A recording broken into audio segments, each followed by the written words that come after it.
아멘. 할렐루야. 오늘도 1월 마지막 날에 예배로 출발한 여러분들에게 주님의 은혜와 또 평강이 가득하기를 원합니다. 우리는 저번 시간에 두 가지에 대해서 말씀을 좀 살펴봤습니다. 그것은 바로 룻의 정체성에 대해서 말씀을 좀 나눠봤죠. 보아스 발 밑에 있었던 룻, 보아스가 몸을 뒤척이고 있었을 때에 발 밑에 무엇인가 걸리는 것이었어요. 그렇죠?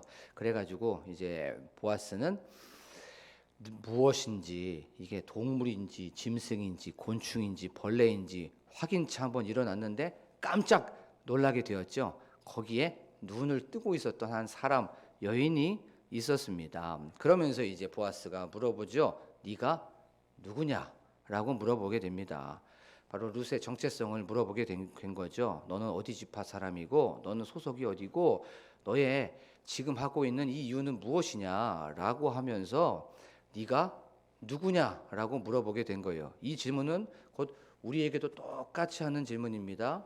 하나님께서는 네가 누구냐, 너는 누구니? 라고 물어보신다는 거죠. 그러면 우리는 어떤 분은 목사로서, 어떤 분은 장로님으로서, 어떤 분은 또 권사님으로서, 어떤 분은 집사님으로서, 어떤 분은 성도님으로서, 아버지로, 할머니로, 어머니로, 아버지로 그렇게 살아가고 있느냐라고 하는 질문이 바로 네가 누구냐라고 하는 그 질문이었어요. 그러면서 우리의 정체성을 다시 한번 생각해보고 내가 어떻게 살아가야 되는지에 대해서 말씀을 통해서 우리가 말씀을 나눠봤죠. 그렇게 네가 누구냐라고 물어봤을 때 룻이 뭐라고 얘기합니까? 나는 당신의 여종입니다라고 얘기를 하고 있는 것을 우리가 알 수가 있죠.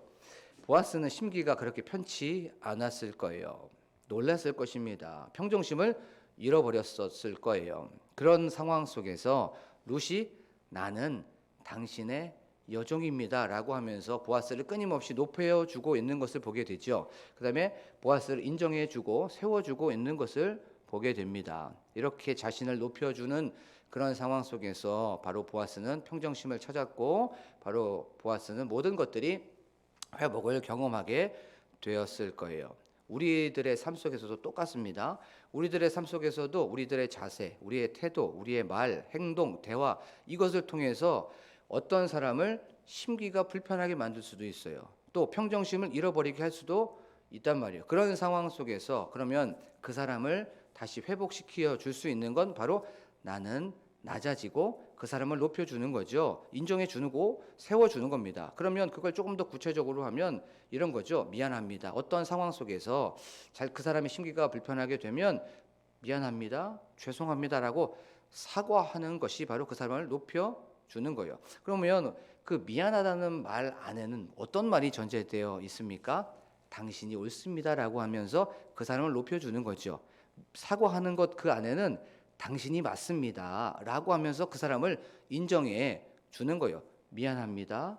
죄송합니다. 사과해요 라고 하는 그 말은 상대방의 평정심을 찾게 하는 겁니다. 그렇죠? 분노를 사그리게 하고 화가 누그러뜨리는 그 말이 미안해요. 사과해요. 죄송해요 라고 하는 그 말이에요. 그러면 한번 생각해 보세요. 그 말을 하려면 나 자신은 죽어야 됩니다. 그렇죠? 내가 살아있으면 절대로 미안하다고 말 못해요. 사과합니다 말 못합니다. 죄송하다고 말 못합니다. 내가 죽어야 바로 관계가 회복이 되어지는 거죠. 내가 죽고 나를 부인하고 나를 포기하고 나를 부정하는 것이 무엇입니까? 바로 십자가입니다. 십자가는 큰 것이 아니에요. 삶 속에서 나 자신, 내 생각, 내 계획을 내려놓고 나를 희생하는 것이 바로 십자가의 출발이라는 거죠. 이것을 통해서 우리가 사람들과의 관계 안에서 먼저 그 사람을 풀어주는 건 내가 먼저 사과하고 내가 먼저 미안하다고 했었을 때 그 관계가 회복이 되어지고 모든 것들이 다시 정상적으로 돌아온다는 것을 우리가 저번 시간에 나눠봤습니다. 자, 오늘은 또 어떤 메시지를 하나님께서 우리에게 주시고 1월 달 이 마지막에 어떻게 마무리해야 되고 어떤 마음으로 2월을 맞이하고 준비해야 되는지를 오늘 말씀을 통해서 한번 살펴보도록 하겠습니다. 이제 보아스가 네가 누구냐라고 얘기하니까 나는 당신의 여종입니다라고 이제 룻이 대답했어요. 그러면서 룻이 두 가지의 말을 하게 됩니다. 첫 번째 뭐라고 얘기하냐면 당신의 옷자락을 펴소서라고 얘기하고, 두 번째 당신의 옷자락으로 자기를 덮어달라고 얘기합니다. 오늘 두 가지만 얘기할 거예요. 당신의 옷자락을 펴소서, 두 번째 당신의 옷자락을 덮으소서라고 하는 이 두 가지 메시지를 통해서 그 옷자락을 피는 게 어떤 의미가 있고 옷자락을 덮는 게 어떤 의미가 있고, 그것을 통해서 우리는 어떻게 오늘 하루를 살아가고 어떻게 오늘 일상을 버티고 견디고 나가야 되는지에 대해서 말씀을 좀 살펴보도록 하겠습니다. 오늘 말씀에 보면 옷자락을 펴소서라고 하는데, 이 옷자락이라고 하는 단어가 참 재미있어요. 이 옷자락이라고 하는 단어가 룻기 2장 12절에 나오는 단어랑 동일합니다. 2장 12절에 보면 여호와께서 내가 행한 일에 보답하시기를 원하며 이스라엘의 하나님 여호와께서 그의 날개 아래에 보호받으러 온 내게 온전한 상 주시기를 원하노라 하는지라 라고 성경은 말씀하고 있습니다.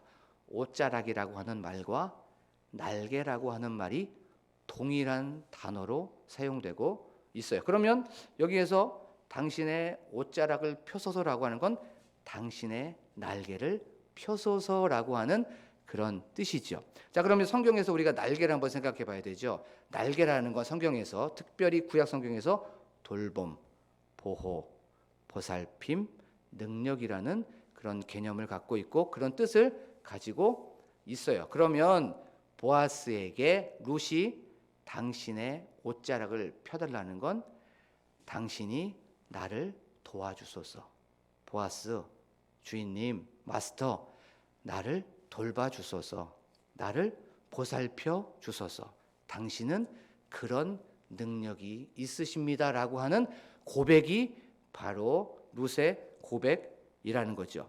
자, 우리가 한번 생각해 봤으면 좋겠어요. 독수리가 이제 새끼를 품습니다. 새끼는 그 독수리 날개 아래에 들어 있는 거예요. 옷자락 안에 들어 있습니다. 그 독수리 날개 아래 들어 있는 그 새끼는 밖에 바람이 많이 불든, 이것이 얼마나 높아 가 있는 것든 아니면 밖에 장애물이 있든 어려움이 있든 아무런 상관이 없어요. 왜냐하면 어미 독수리 그 날개 아래에 있기 때문에, 도움 아래에 있기 때문에, 보호함 아래에 있기 때문에, 보살핌 아래에 있기 때문에 바로 그는 평안함을 누릴 수가 있고 쉼을 누릴 수가 있습니다. 어떠한 어려움이 있어도, 문제가 있어도 아무런 상관이 없고 오히려 거기서 잠을 자고 거기에서 평안함을 누릴 수가 있어요. 왜 그렇습니까? 그 날개 아래에 있기 때문에, 그 품 안에 있기 때문에, 그 돌보심 아래에 있기 때문에 거기에서 평안함을 누릴 수 있고 쉼을 누릴 수가 있는 거예요. 룻이 똑같이 고백하고 있는 거예요. 보아스, 당신의 그 옷자락 안에, 날개 아래 나를 품어주시옵소서. 그 안에 있으면 나는 평안합니다. 그 안에 있으면 나는 보호를 받습니다. 나는 그 안에 있으면 돌봄을 받을 수 있습니다. 라고 고백하는 것이 보아스님, 그 옷자락을 펴시옵소서 얘기하고 있는 거예요. 이걸 지금 우리의 삶 속에서 보면 바로 여호와 하나님, 바로 그분의 옷자락을 지금 이 시간 펴시옵소서라고 고백하는 저와 여러분이 되기를 간절히 축복합니다. 그 여호와 안에, 그 돌보심 아래, 보호하심 아래, 바로 그 보살피심 아래서 그 안에서 평안함을 누리시고 그 안에서 참된 쉼과 참된 안식을 경험하는 저와 여러분이 되기를 원합니다. 우리가 기도하면서 나아갈 때 이렇게 기도하는 거예요. 하나님, 지금 이 시간 주님의 옷자락을 쫙 펴시옵소서. 그 옷자락을 우리 가정에 펴시옵시고, 그 옷자락을 우리의 직장에 펴시고, 그 옷자락을 우리의 사업장 안에 펴시고, 그 옷자락을 이 교회 안에 펴 주시옵소서라고 선포하면서 고백하면서 나아가는 저와 여러분이 되기를 원합니다. 근데 생각해 보면 1월 한 달 동안 여호와 하나님께서는 그 당신의 옷자락을 내가 알게 모르게 가정에, 직장에, 사업장에 끊임없이 펴주시고 계셨다는 것을 기억하면서 나아가는 여러분이 되기를 원합니다. 이것을 기억하면서 나아가는 것이 바로 신앙함이라는 거예요. 끊임없이 하나님께서 내 옷자락 그 하나님께서 옷자락을 피하고 지고 계셨구나. 나를 돌봐주셨구나. 나를 보호하여 주셨구나. 나를 보살펴 주셨구나. 내 힘으로 살아간 것이 아니라 그 옷자락을 펴심으로 말미암아, 그 옷자락의 능력으로 말미암아, 그 옷자락의 보호하심으로 말미암아 1월 1일부터 31일 여기까지 나를 돌보아 주셨구나 라고 하면서 기억하면서 나아가는 것이 바로 신앙함이라는 것이죠. 그래요. 우리가 기도하면서 이렇게 기도하기를 원합니다. 그래요. 지금 이 새벽에 나온 그 이유가 무엇입니까? 그 주의 옷자락 안에 거하려고 나온 거예요. 그 옷자락 안에 거하기 위하여서, 그 옷자락 안에 거기에서 평안함을 누리기 위하여서 여기에 나와서 뭐합니까? 말씀 듣고 여기 안에서 찬양 부르고 여기 안에서 기도하는 것이 바로 주님의 옷자락 그 날개 아래 거하기 위해서 나온 거죠. 이 마음으로 세상에서 나아가는 거예요. 이 마음을 가지고 이 세상에서 우리가 버티고 견디고 나아가는 거죠. 우리가 주님의 그 옷자락 안에 거하는 오늘 하루가 되는 저와 여러분이 되기를 간절히 축복합니다. 자, 한번 생각해 보겠어요. 그러면 좀 더 말씀 안으로 들어가 볼게요. 이제 룻이 보아스에게 당신의 옷자락을 펴소서라고 했을 때 그냥 대충 옷자락을 펴셔도 되고 안 펴줘도 됩니다 라고 하면서 그렇게 얘기했을까요? 아니죠. 간절하게 기도했겠죠. 간절하게 얘기했겠죠. 절박하게 얘기했을 거예요. 저는 당신의 옷자락을 펴지 않으면 살아갈 수가 없습니다. 당신의 옷자락이 반드시 필요합니다. 절박하고 간절하게 기도했을 거예요. 그것이 우리의 마음이 돼야 되는 거예요.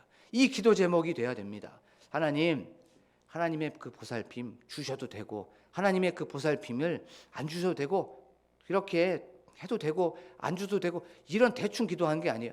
간절하게 기도하는 거예요. 절실하게 기도합니다.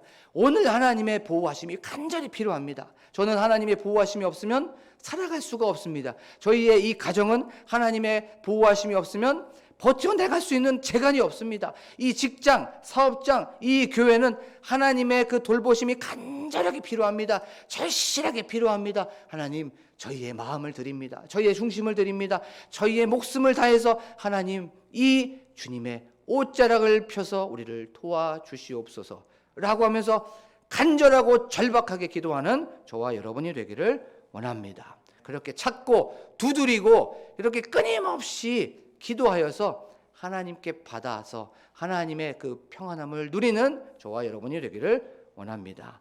찾고 두드리면 반드시 열려지게 되어 있습니다. 그것이 예스든 그것이 노든 그것이 웨이트든 어떠한 상황 속에서도 우리에게 응답하시는 그 주님을 오늘 지금 여기에서 경험하는 저와 여러분이 되기를 원합니다. 자, 첫 번째 주님의 그 보아스에게 당신의 옷자락을 펴소서라고 하는 건 당신이 나를 돌봐달라고 나를 보호해달라고 하는 그런 뜻이었어요. 그리고 간절하고 절박하게 그렇게 요구했던 거예요. 두 번째, 룻이 보아스에게 첫 번째는 당신의 옷을 펴소서 했죠. 두 번째는 당신의 옷을 펴서 어떻게 해달라고 합니까? 여종을 덮어달라고 얘기하고 있음을 보게 됩니다. 두 번째는 당신의 옷을 덮으소서라고 하는 거예요. 자, 여기에는 세 가지의 의미가 있어요. 그것이 어떤 의미냐면 첫 번째, 지금 룻은 밖에서 노상에서 자고 있습니다. 그 발밑에서 이불 그 쪼가리 그 끝에서 아마 이불을 덮고 있을 거예요. 그러면 얼마나 추울까요? 그렇죠? 한기가 몰려왔을 겁니다. 첫 번째는 육체적으로 자기를 덮어달라고 하는 것이에요. 보아스의 옷으로 자기를 따뜻하게 해 달라는 겁니다. 두 번째 이제 그러면 육체적인 거 말고 정신적으로 자기를 덮어달라는 겁니다. 룻은 굉장히 배짱 있는 여인이었어요. 담대한 여인이었고 믿음이 충만한 여인이었습니다. 그리고 나오미의 말에 순종한 여인이었어요. 하지만 그도 연약한 여자였습니다. 그렇죠? 외간 남자의 침상에 들어가는 건 그렇게 쉬운 일이 아니었겠죠. 자기 자신 부끄러움이 있을 수도 있었고 창피할 수도 있었고 이것이 수치스러울 수도 있었어요. 자기의 수치, 자기의 부끄러움, 자기의 이 창피함을 자기도 여자입니다 라고 하면서 그 옷자락을 펴서 자기의 정신적인 부분도 덮어달라고 했던 거예요. 그런데 이 정신적인 거, 육체적인 것보다 더 중요한 게 있습니다. 그것이 무엇이었냐면, 우리가 성경을 잘 아니까 이런 말씀을 많이 들었을 거예요. 당시의 옷은, 겉옷은 굉장히 중요하고 소중하고 필요한 그 옷이었습니다. 왜냐하면 그 겉옷이 이불로도 사용이 되었기 때문이었습니다. 그런데 겉옷은 1인용이었습니다. 두 사람이 덮는 게 아니에요. 그런데 그 조그만 겉옷을 함께 덮을 수가 있었고, 같이 덮을 수 있는 관계를 맺을 수 있는 존재가 딱 한 명 있었어요. 그 관계가 무엇이냐면 바로 부부 관계였습니다. 부부 관계가 되면 그 옷을 바로 덮을 수가 있었어요. 바로 룻이 당신의 옷자락으로 나를 덮어달라는 건 바로 청혼의 의미였었고 프로포즈의 의미였던 거예요. 옷자락으로 자신을 덮는다는 건 자기를 책임져 달라는 것이에요. 자기를 보아스에게 귀속시켜 달라고 하는 그런 부부 관계에 바로 그런 뜻이 있었던 거예요. 그런데 우리가 한번 생각해 봤으면 좋겠어요. 자, 그러면 룻이 지금 처해 있는 그 상황이 있죠. 룻의 처해 있는 그 상황, 자기는 과부, 미망인이었습니다. 그렇죠? 그리고 남편도 없을 뿐더러 자녀도 없는 상황이었어요. 그래서 경제적으로 너무나도 힘든 상황이었습니다.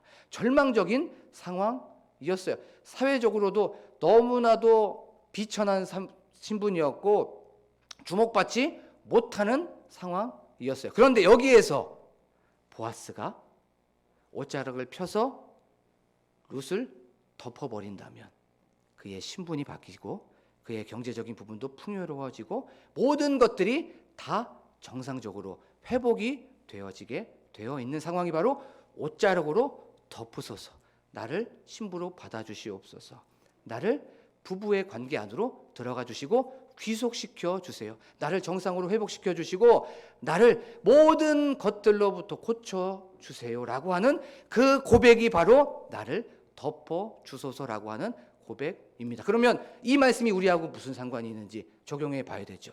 자, 예수님의 옷자락으로 덮기 전에 우리는 어떤 존재였습니까?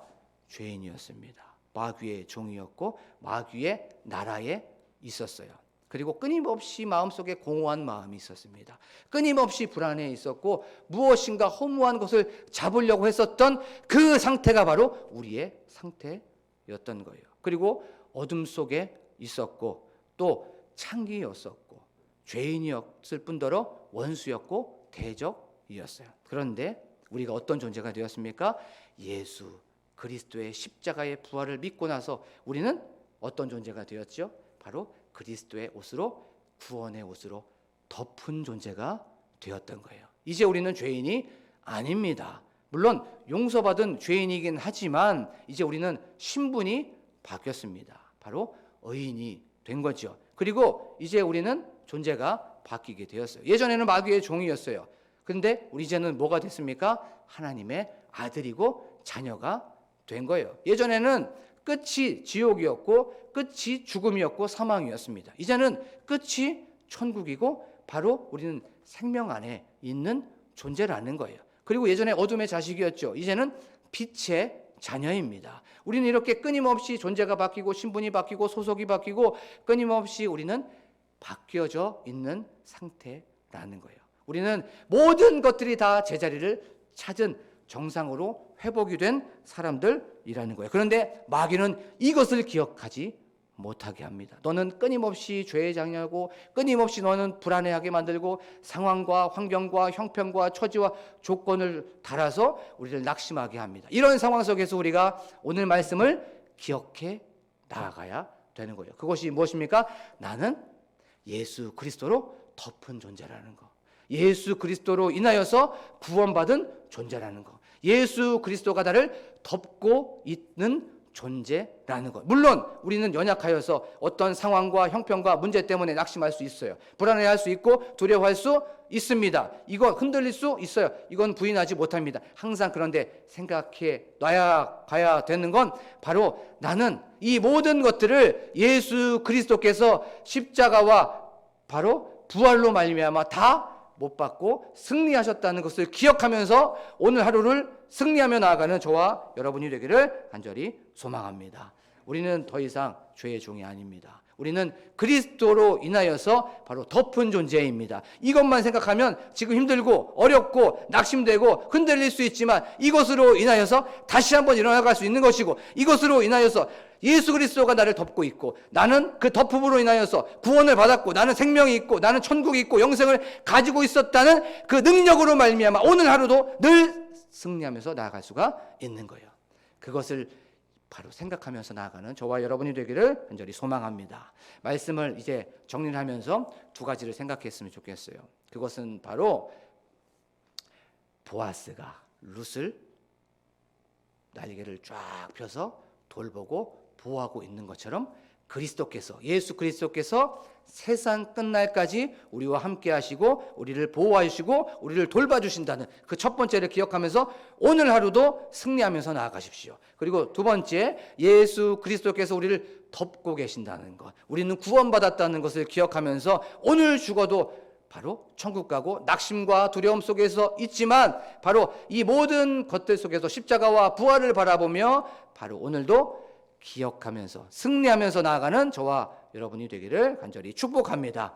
우리 지금 이 시간 말씀을 기억하면서 우리가 기도하기를 원합니다. 하나님, 저희들 오늘 하루도 이 말씀을 기억하면서 승리하는 저희들이 될 수 있도록 도와주시옵소서라고 우리가 기도하기를 원합니다. 하나님, 어떠한 상황 속에서 흔들리지 않게 하여 주시옵소서. 우리를 돌봐주시고 보호하여 주시는 그 주님을 바라보며 나아가게 하여 주시옵시고, 우리를 덮어주고 계시는 그 예수 그리스도의 능력을 바라보며 나아가는 저희들이 되게 하여 주시옵소서라고 기도하기 원합니다. 또한 교회의 부흥을 위하여서, 또한 교회의 건축을 위하여서, 특별히 담임 목사님과 사모님과 그 가정을 위하여서 각자의 기도 제목을 놓고 간절하게 주여 한번 부르고 기도합니다.